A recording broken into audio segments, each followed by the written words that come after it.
Hello বন্ধুরা, welcome to আরকে sports. আশা করি তোমরা সবাই সুস্থ ও ভালো আছো। তো এই ভিডিওতে 2 থেকে 3টে আপডেট রয়েছে যেগুলো শেয়ার করব। তো একটু স্কিপ না করে এই ভিডিওটা শেষ অবধি দেখতে থাকো এবং এই চ্যানেলে প্রথমবার এসে থাকলে চ্যানেলটিকে তোমরা সাবস্ক্রাইব করে নিও। তো বন্ধুরা, প্রথম যে খবরটা শেয়ার করব, Nestor Albiach North East United FC দলের এই তারকা স্প্যানিশ স্ট্রাইকারের সাথে আরও একটা মরশুমের জন্য চুক্তি বাড়িয়ে নিয়েছে নর্থ ইস্ট ইউনাইটেড এফসি দল, আর সেটার অফিসিয়াল অ্যানাউন্সমেন্টও কিন্তু করে দিয়েছে। তো দুর্দান্ত এই স্ট্রাইকারটি কিন্তু নর্থ ইস্ট ইউনাইটেড এফসি দলের হয়ে ধারাবাহিকভাবে ভালো পারফরমেন্স করেছে এবং করছে। তো সেই অনুযায়ী তার সাথে কিন্তু আরও একটা মরশুমের চুক্তি বাড়িয়ে নিয়েছে। তো নেক্সট সিজনেও তাকে খেলতে দেখা যাবে নর্থ ইস্ট ইউনাইটেড এফসি দলের জার্সি গায়ে। এবার যে বিষয়টা শেয়ার করব, একটা ট্রান্সফার আপডেট। হ্যাঁ, ইস্ট বেঙ্গল এফসি দলের পার্দো তিনি কিন্তু পুরোপুরি রুলড আউট হয়ে গেল আইএসএল সিজন 10 থেকে।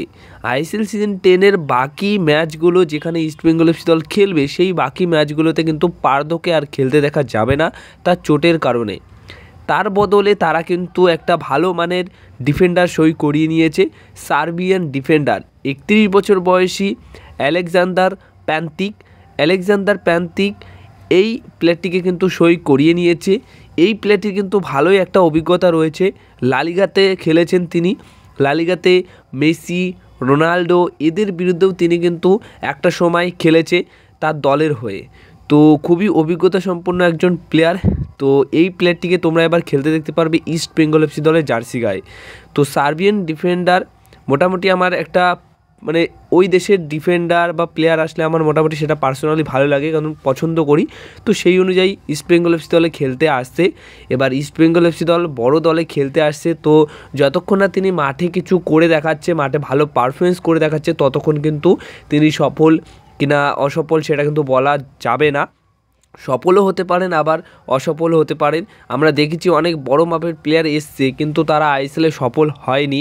আবার কোনো এমন প্লেয়ার আছে যাদের কিন্তু নামের ওপর বেশি হাইপ নেই, তো তারা কিন্তু এসে দুর্দান্ত খেলেছে। তো এখন দেখা যাক কেমন খেলে এই আলেকজান্ডার প্যান্তিক। এবার যে বিষয়টা শেয়ার করব সেটা হচ্ছে অবশ্যই ব্রেন্ডন হামিলকে নিয়ে। ব্রেন্ডন হামিলের চোট নিয়ে কিন্তু মোটামুটি চিন্তায় রয়েছে কোচ আন্তোনিও লোপেস হাবাস। হ্যাঁ, তার চোট নিয়ে শেষ অবধি কী আপডেট আসে সেটা তো আগামী 20 তারিখের পরেই জানতে পারা যাবে, কারণ নর্থ ইস্ট ইউনাইটেড এফসির ম্যাচটাও কিন্তু মিস করতে পারে ব্রেন্ডন হামিল। কারণ ব্রেন্ডন হামিলের যে চোটটা হয়েছে সেটা হচ্ছে ভেজাইনাল লিগামেন্ট টিয়ার তার কিন্তু হয়েছে। ভেজাইনাল লিগামেন্ট টিয়ার কিন্তু মোটামুটি একটা ভালো রকম চোট, যার জন্য কিন্তু বেশ কিছু ম্যাচের জন্য ছিটকে যেতে হতে পারে যে কোনো প্লেয়ারের যদি ওই চোটটা হয়। তো সেই মতো ব্রেন্ডন হামিলেরও কিন্তু সেই একই চোটটা হয়েছে। তো ব্রেন্ডন হামিলকে নিয়ে কি আপডেট বা কি সিদ্ধান্ত নেওয়া হবে সেটা কিন্তু 20 তারিখের পর আরও ভালো করে জানা যাবে। যদি ঠিকঠাক করে তিনি না খেলতে পারে, এবং সামনে কিন্তু আরও কঠিন ম্যাচ আসছে, যখন মোহনবাগান দল টপ 6-এ কোয়ালিফাই করবে, যদি সরাসরি টপ 2 থেকে সেমিফাইনালে কোয়ালিফাই করে যায় তাহলে তো সেটা অন্যরকম হলো। বাট যদি টপ 6-এ টপ 4-এর মধ্যে 1-2-এর পরে যদি থাকে তাহলে কিন্তু আরও এক্সট্রা ম্যাচ খেলতে হবে। তো সেই সমস্ত ম্যাচে যদি ব্রেন্ডন হামিলকে না পাওয়া যায়, তার আগেই মোটামুটি রিপ্লেসমেন্ট করা উচিত ব্রেন্ডন হামিলের।